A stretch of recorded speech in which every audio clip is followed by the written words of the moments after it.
Ketua Umum Partai Gerindra sekaligus bakal calon presiden dari Koalisi Indonesia Maju, KIM Prabowo Subianto mengumumkan koalisi mendaftarkan dirinya bersama Gibran Rakabuming Raka sebagai bakal pasangan calon presiden, capres, dan calon wakil presiden cawapres ke KPU RI pada hari terakhir pendaftaran, Rabu 25 Oktober 2023. Prabowo mengumumkan itu selepas mendeklarasikan Gibran, putra sulung Presiden RI Joko Widodo, sekaligus Wali Kota Surakarta sebagai bakal cawapresnya.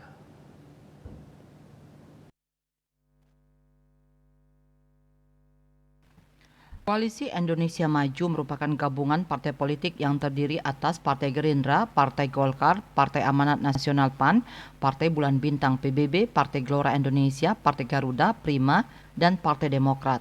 Walaupun demikian, Gibran yang dideklarasikan pada malam ini tidak terlihat ada di kediaman Prabowo.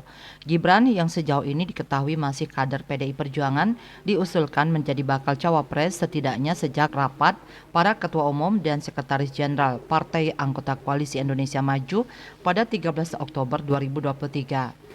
Prabowo saat selepas rapat mengumumkan kandidat bakal cawapresnya mengerucut menjadi 4 nama.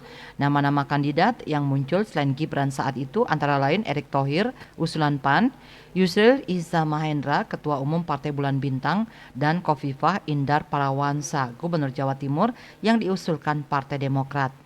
Sementara itu dikutip dari kantor berita Antara, Ketua Umum DPP Partai Demokrat Agus Harimurti Yudhoyono (AHY) menyebut rangkaian acara pendaftaran pasangan Prabowo Subianto Gibran Rakabuming Raka ke Komisi Pemilihan Umum KPU RI dimulai dari kediaman Prabowo di Jalan Kertanegara nomor 4 Jakarta Rabu 25 Oktober.